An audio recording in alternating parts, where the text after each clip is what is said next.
Hey, welcome back. And as you know, we are working on our sprint animation. We finished our sprint forward, and we want to take a stab at doing our sprint diagonal forwards. So forward left and forward right. And the first thing I want to do is go review our old run that we created in Maya. And then I want to show how we would review the same run in Sequencer. We're going to look at this run and see if I can remember which layers we're on. So let's see, that's forward left. And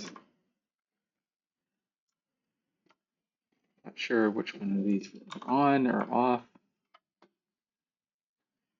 Let me see, we have forward left. Okay, I just want to, basically what I'm looking at is, I know that at this animation, we just take a quick snapshot. This is forward right there. And then that's going to be forward left right there. So it seems like all I did was rotate our character about 45 degrees, negative 45 degrees. And if we're going to be moving forward right, we would rotate them a positive forward 45 degrees. And let's look at the animation in Engine and see what it actually is. Because I have some aim offsets playing. If we look at it in game too, it will be in strafe mode. And we're running forward.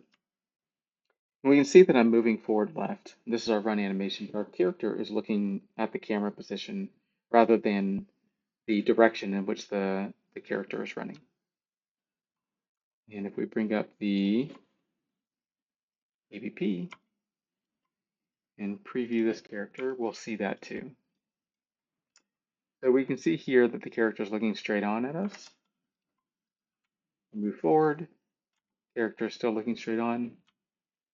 Move forward right, the character is still looking towards the camera. Move forward left. I believe that's because we have an aim offset playing. So our head will always be looking where the camera is looking. Okay, so let's review this animation. We'll hit Shift off Alt O. Um, what's this animation name? Let's say it's base HD run forward HG for Hero Girl. That's probably it right there. Do we have our forward run? We have our forward left here. Okay. So it looks like I actually built in that forward left to be looking actually forward at the camera because this is a strafing movement. Same with the forward right.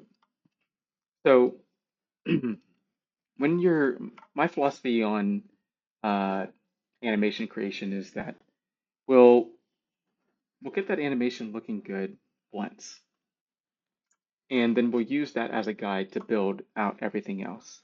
So you're in this sort of iterative, explorative moment while you're trying to figure out how to technically build the animation and how to get the performance the way you want it on the character and have those two line up.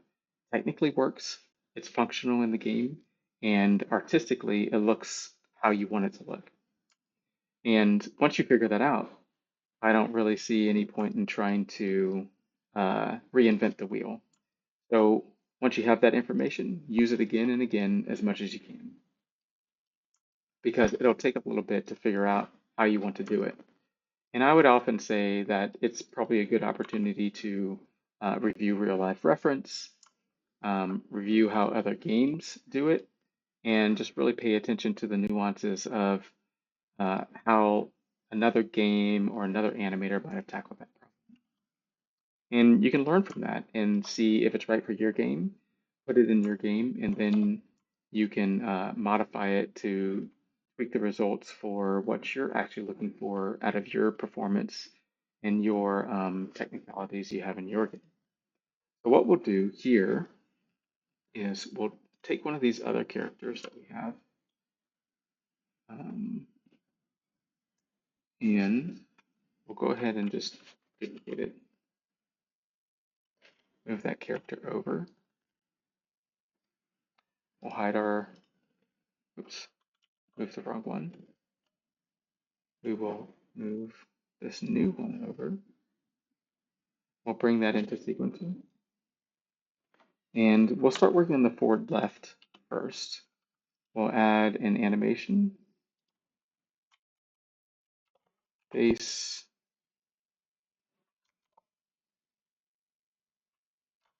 run, forward, left. We'll bring that up and see what we're dealing with here. And if we just increase the loop, so it's just that run animation, kind of leaning to the left a little bit, and with our character's head looking straight. So we'll use that as a guide here. So what we'll try to do here on this layer, or on this other skeletal mesh, bring up our layers. We will take this one, add a layer. So this is our body offset control. We're adding that to a layer. We're going to rename this layer. Say sprint forward left. And then we'll set a key on that object on that layer, and then we'll rotate negative 45 degrees. So now we have our character facing in the, or their feet are cycling in the correct. The next thing that we'll do is that we'll take our body control, we'll add this to the layer, we will set a key, we'll select the objects, make sure that a key is selected, set it. We'll take that body control and we'll back out of that animation just a little bit and then still kind of get it leaning in that direction, and we'll see what that looks like. And then we'll do, we're kind of leaning really far. Probably don't want to lean over that much.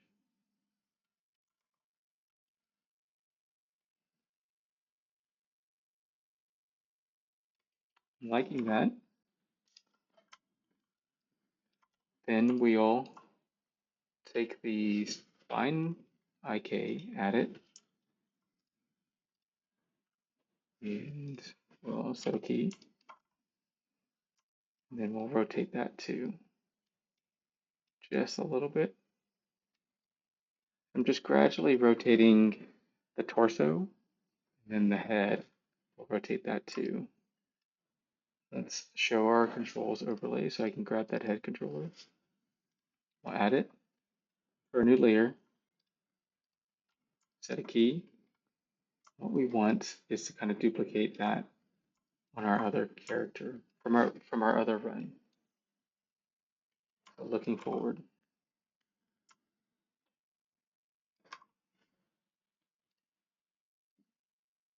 Okay. And the last thing that we'll need, and you'll need this more when you're using actual root motion. I know at some point I'm using a system that's called distance matching, and that needs root motion at some point, especially for your really just for your start stops and pivots. But I like to make sure that I've got my root motion working for just my regular locomotion cycles as well. So like that. We'll turn on our root motion here, and we know it won't be going in the correct direction. What we want to do is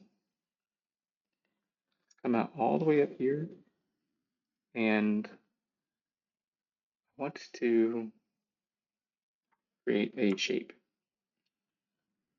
And I'm going to add this shape to the outliner. So it's just a cube. And then I'm going to snap this shape. So I'm bringing up the snap tool. I'm selecting the child. So that's the object I want to place in the new location. So that'll be the cube. Bring this over here, dock it. And then I'm going to select the object or the location I want the cube to snap to. So I have this cube here, and just move it all the way over here so we can see. So this is the child, and we're going to take this child's position and align it to, or snap it to, the parent's position. So that'll be this object. So you select your parent and you hit that button. And we just want it on frame 10. So it just basically takes whatever frame you're on. So if I wanted it to be the entire frame range, I'd say 10, frame 0 to frame 10. But I just want it on frame 10. I'm going to snap the position, and I'll go ahead and snap the rotation. And you can do all keys if there's a key on that frame for that object, for the parent object. But if there's not, you can just say all frames and then snap. And then that aligns the cube, transform, location, and rotation to the global controller's location and rotation on that, just that frame, because we only selected frame 10 to frame 10. The next thing I'm going to do is I'm going to set a key for scale. I'm going to scale this guy down. I think what would be great in the future is if there was an option to set scale for all of these in one go. So I could put in a value here, and it would set all axes to that same value for location, rotation, or scale, if you wanted to do that. I know that I would want to do that quite a bit. So anyway, we have our new location. And then what we're going to do is, let's see here, on that frame, I'm going to constrain. So I'm going to grab the cube there. If I select it there, then I'm grabbing it. I'm going to hit add. I'm going to do two things. I'll just mess around with parent. Sometimes parent is just weird. So sometimes I use translation and rotation.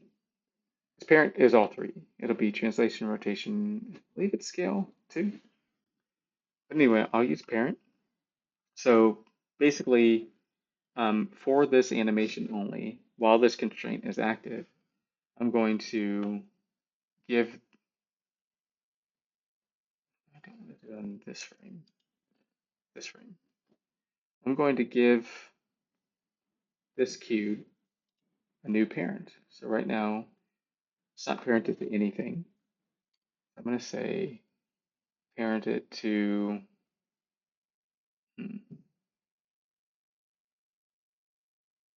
I think it's probably okay.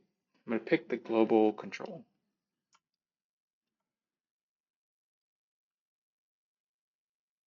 And then I'm going to move that back. Yeah, that's not doing exactly what I want. Ooh, what happened there?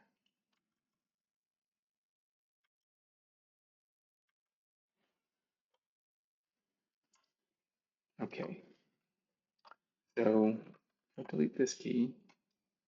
Yeah, it should move with it. Okay, all I'm trying to do is get the new 45-degree rotation. So I just want to rotate this guy 45 degrees. So this is the new location I want my root motion to go to, right there. So I'm going to select the cube. Actually, probably the easiest way to do this, I'm just going to make a new cube, and I'm going to snap it to the old cube's location. The same thing, I'm going to bring in our new cube and set that as a child, the old cube as the parent, frame 0, all frames, position and rotation, and the new cube, so there we go, the old cube as the parent and the new cube as the child. I'm going to snap it. That is unfortunate. That is not where I expected it to go. I wonder, let's, yeah, that shouldn't have gone there. Fun. Okay, let's delete that. Let's try baking this down, 0 to 10, keys only. Okay, so we baked it down, so that's nice. So it kind of got rid of the constraint. So we'll undo this rotation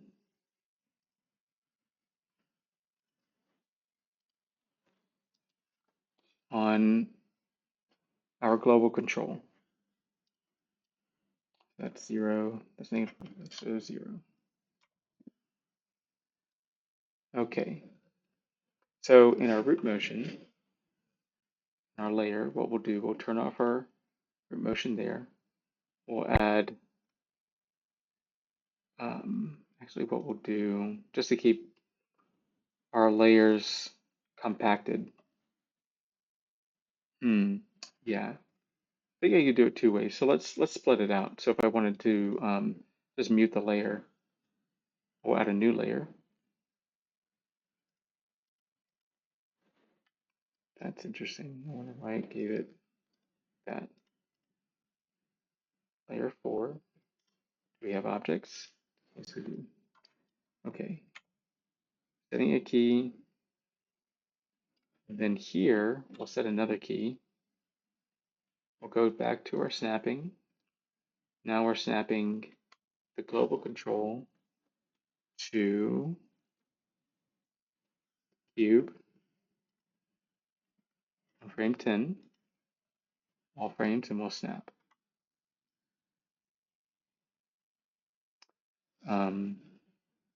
Did not want the rotation. That's okay, we can just delete the rotation. But let's go ahead and undo it. Hopefully it doesn't crash. We'll deselect our rotation here and we'll snap. Because we don't want the root motion rotating. Because what would happen then is that our root is facing, say, north, that way.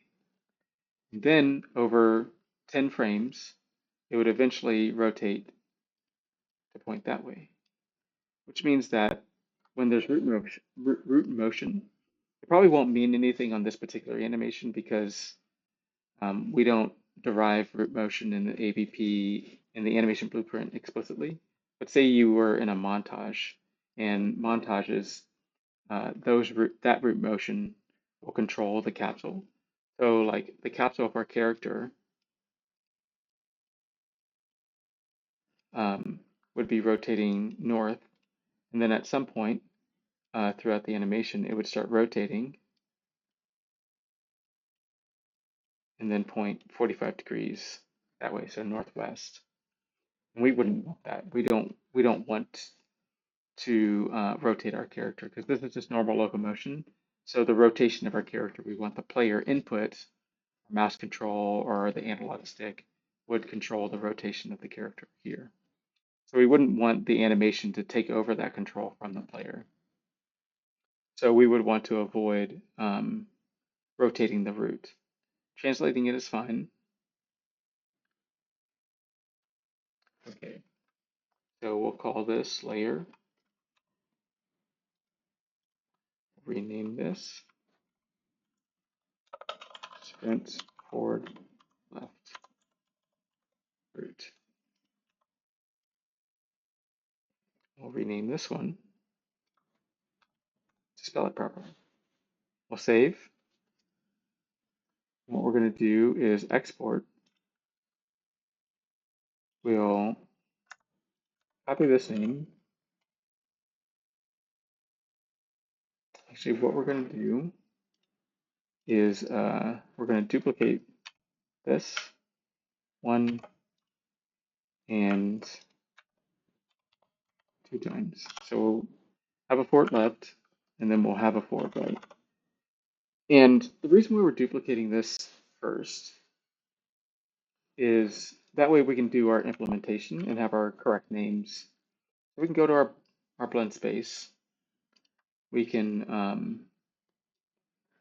what we can do is delete this one and this one. That's going to be our, as far as our direction is concerned, we're at, what would that be? -45? Yeah. We're at -45, and our speed is at our 1095. That's going to be, we're going to drag that in. And if you drag it in and you don't have snapping on, it'll just, like, you can just put it anywhere.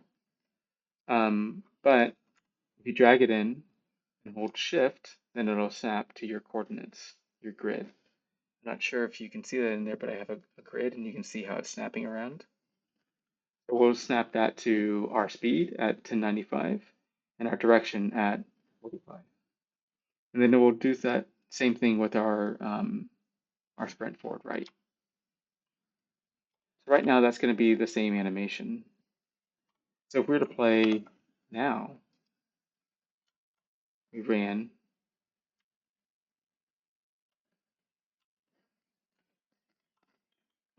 here we go, we're in strafer movement, and we're running forward left now, but we have our sprint animation that we duplicated, and we haven't exported that out from sequencer yet. So I know that at the very least, these are pointing to the right locations. And if we wanted to double check that in the AVP, come here. I believe we had an issue with it showing the blend space properly when we were using a cache post, but let's go ahead and see how that works out. I'll move this over. We can see this blend space here. So we're going to run. Okay, so it is giving us the correct information there. Good. So we can see that, like, I'm pressing forward left. So this is forward, and we see that little X moving around in our blend space. Then we have forward left. We see that go over to -45. And then we have our forward right. We see that go over to +45. But our animation isn't correct, but it's functionally working properly. So all we need to do is back it up with our visuals. So we'll save our blend space, minimize this. And then what we'll do is we'll export our animation,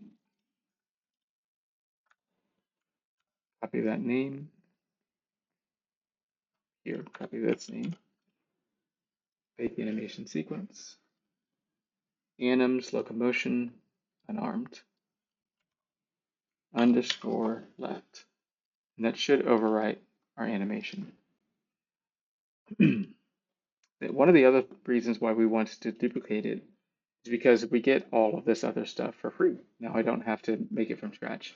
So we know our foot plants are in the same spot because we're using the same run animation, so nothing's changed there. So we have our foot plant right and our foot plant left, and then our sprint camber shakes, and then our down position animation curves for our foot placement. So, and we get all these other settings for free. So if there was anything else changed over here, like if we change compression settings or additive settings or root motion settings, when you duplicate an animation, you get that, and that's great. That way, you know, if, like I said, if you kind of like we're working kind of efficiently here. So if you've already made those settings and you technically have that animation set up to work the way that you want with all of the proper settings, then you know that you can duplicate that for ones that are going to work just like it. So we have our forward left. We're looking at that here. We can see our root motion too. See, make sure that's working. Okay, now let's play it in game. So if we run and go to strafe mode, because that's important, and now we're using our forward left animation. And our forward right is still not there.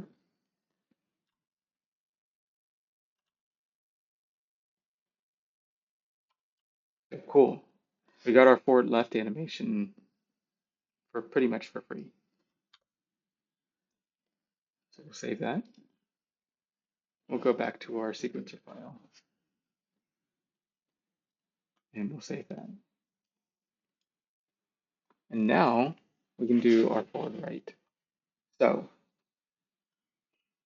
this should be pretty straightforward. So what I'm going to do is I'm going to duplicate these. So duplicate. So we have our sprint forward left root duplicated. We want to rename that to sprint forward right.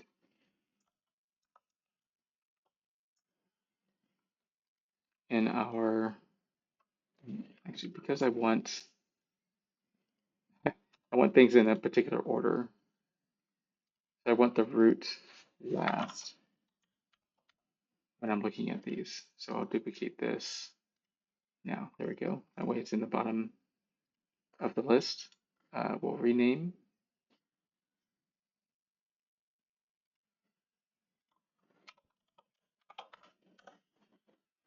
And so technically, because it's duplicated, like everything should be doubled up. And it looks pretty funky. So if we turn those back off, this one should be roots. So if we turn those off and mute those layers, everything's back to normal. And technically, if we turn off our front left layers, we should be getting front left information. So I'm going to try something just to see if it works this way. There's not a key here on our weight. If I hit -1, it should mirror everything. Let's see if it does that. Oh, it did it backwards. How interesting. Almost did what I wanted. But yeah, that's pretty interesting to see that you can kind of negate the layer and it mirrors it. But since we can't do that with our root, what we'll do is on our root layer, we'll select our curves. Oh, these should be linear, so we'll have to fix that for our sprint forward left. So two things. So there should be right, there should be left. So all we're doing is negating our right, our x-axis, because we still want our y-axis to go forward. We don't want that to go backwards. So we'll take that and just turn that into a negative, like that. And we'll go back to our y, and then we'll set it as a linear curve. So the hotkey for that is 4, or we can press that button right there. And it's linear. So linear spacing means that we're moving at a constant rate of speed across every frame. So we're not speeding up, we're not accelerating, and we're not slowing down, so we're not decelerating. So what we're going to do right now is we're going to bake that out.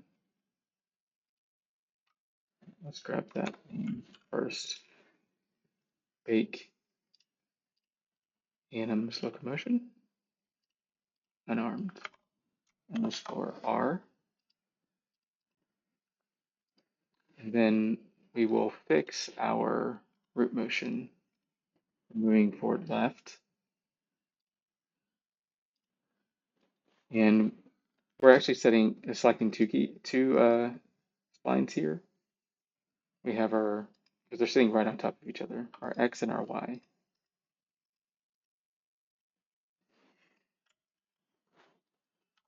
So we'll set those to linear.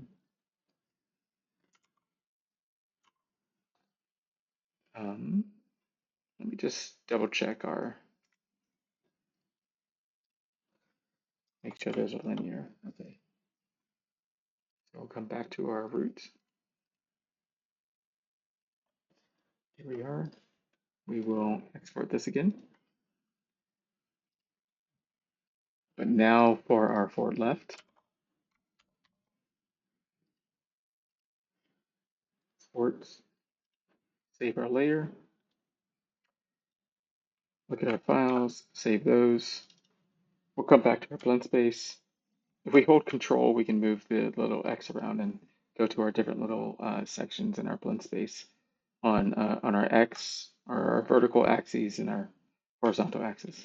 Okay, so we see our forward left sprint and our forward right sprint.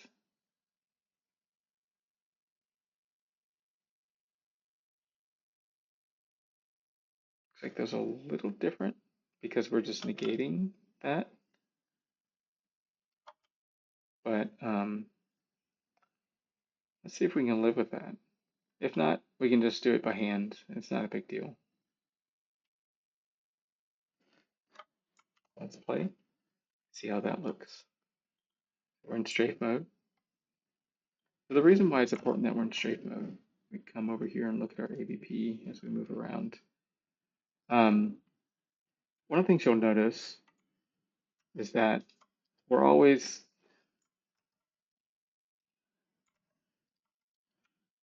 moving forward. So I'm turning, but we're not strafing. We're not in strafe mode. I'm turning, so it's giving us that other direction for a little bit. But once we stop turning, we're back moving forward. But when sprinting, it's doing the same thing. So whenever we stop turning, we stop moving in that other direction. And then we even out back to our zero direction. But if we're strafing, I'm sorry. So if I move one more thing, so we're not strafing, and I move forward left, you can see how it kind of wiggles back and forth between these two directions, but then it eventually evens out to just be back at zero. So essentially we're moving the capsule's forward direction here. So when we're not strafing, so our capsule is always facing the direction that we're moving. And now, since we are strafing, I'm changing how the camera works. So we're facing the capsule is facing the direction that our camera is looking. We have two different movement styles there.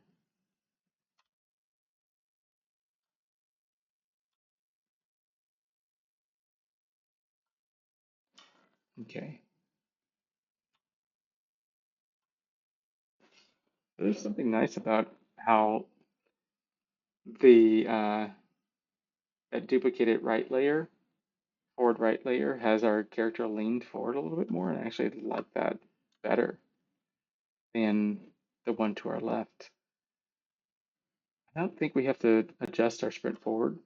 There's something nice about how I can really feel the lean um, into that action, that more actiony pose when we're moving to the right.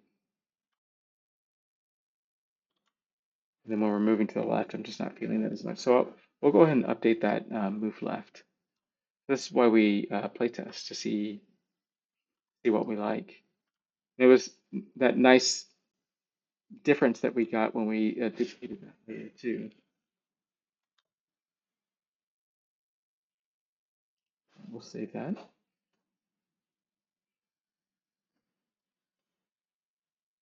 Okay. Come back to our sequencer. We'll go to forward left. That's all needed. We'll bring up forward right here for a moment, just to see how much we're leaning over. We're leaning over a lot. Keep the root muted. So I'm going to delete this because we don't need that anymore. We have our reference for how our character was looking. That might be too far over, actually.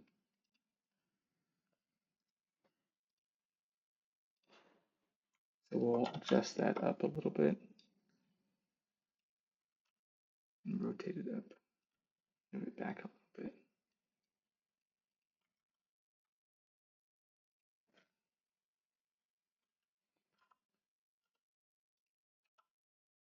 Just rotate a little up. Okay, I like that. So we'll have to update. Let's go ahead and do that. We'll update everything, right? Anims,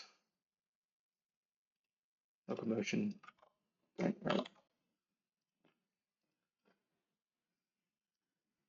Then we'll come over to our sprint left and get it leaning over more. So we'll come to our sprint left layer, push this down, rotate this, and look at it. That was cool. Okay, so we'll turn on our root motion and we'll bake that out again. First forward left.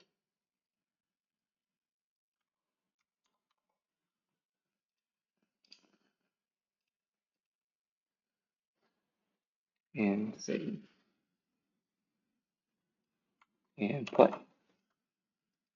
And go to strafe mode and sprint.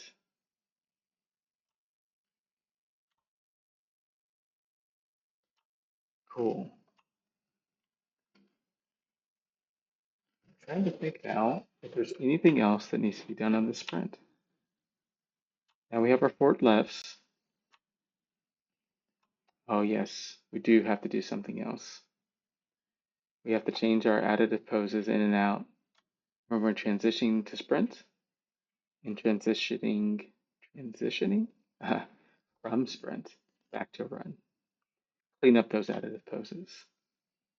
So we'll stop the video there and work on that next time. Hopefully you guys learned a little something, and maybe you want to comment and tell me something I could be doing better. That'd be great. Like we're both just learning and growing on this journey together to create animations for video games. All right. You all enjoy. Happy animating out there.